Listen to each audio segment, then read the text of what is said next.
കേരള കർണാടക അതിർത്തി ഗ്രാമമായ ബെല്ലൂർ പഞ്ചായത്തിലെ ബല്ലേരി. നെൽകൃഷിക്ക് ഒട്ടും അനുയോജ്യമല്ലാത്ത ഭൂപ്രകൃതി. ഏതാണ്ട് 1.5 പതിറ്റാണ്ട് മുൻപ് ഉടുപ്പിയിലുള്ള ഒരു കർഷകൻ അപൂർവ ഇനം നെൽവിത്തുകൾ വിതരണം ചെയ്യുന്നുവെന്നറിഞ്ഞ ബല്ലേരിയിലെ ഒരു കർഷകൻ ആ വിത്തുകൾ കിട്ടാനുള്ള ശ്രമം ആരംഭിച്ചു. അദ്ദേഹത്തെ വിളിക്കാൻ മൊബൈൽ ഫോണില്ലാത്തതുകൊണ്ട് ഒരു കത്തയച്ചു.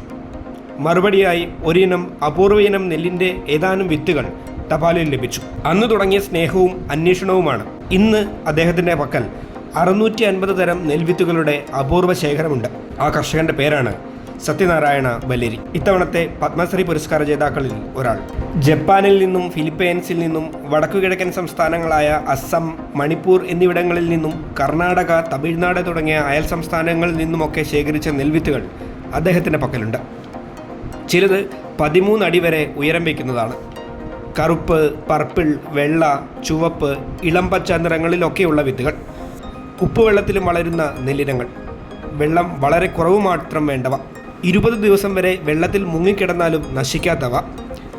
വരണ്ട മണ്ണിൽ വളരുന്ന നെല്ലിനങ്ങൾ.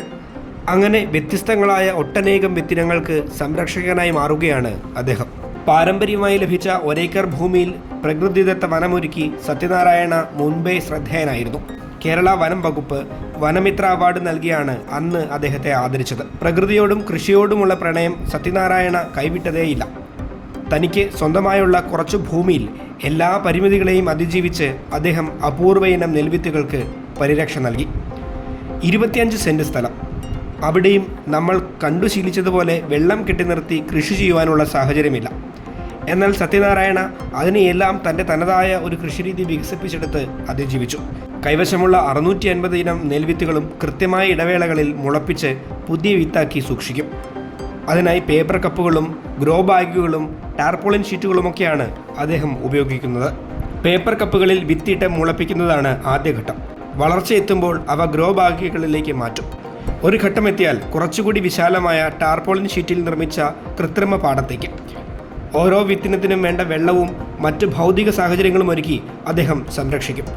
ഒടുവിൽ കൊയ്തെടുത്ത് വിത്താക്കി സൂക്ഷിക്കും. തൃശ്ശൂരിലെ കേരള അഗ്രികൾച്ചർ യൂണിവേഴ്സിറ്റിയും ശിവമോഗയിലെ university of agriculture and horticultural സയൻസുമൊക്കെ സത്യനാരായണയുടെ സഹായം തേടിയെത്താറുണ്ട്.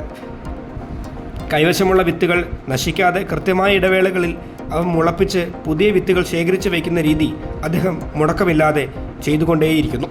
കേന്ദ്ര സർക്കാരിൻ്റെ പ്ലാൻ ജിനോമിൻ സേവ്യർ അവാർഡ് നേടിയിട്ടുണ്ട്. പരമ്പരാഗതമായി നാട്ടിൻപുറങ്ങളിൽ കൃഷി ചെയ്തു വന്നിരുന്ന 100 കണക്കിന് വിത്തുകൾ സംരക്ഷിച്ച് വേറിട്ട വഴിയെ സഞ്ചരിക്കുന്ന ഒരു കർഷകൻ. പത്മശ്രീ പുരസ്കാരം അർഹിക്കുന്ന കൈകളിൽ തന്നെയാണ് എത്തിച്ചേർന്നതെന്നതിൽ സംശയമില്ല.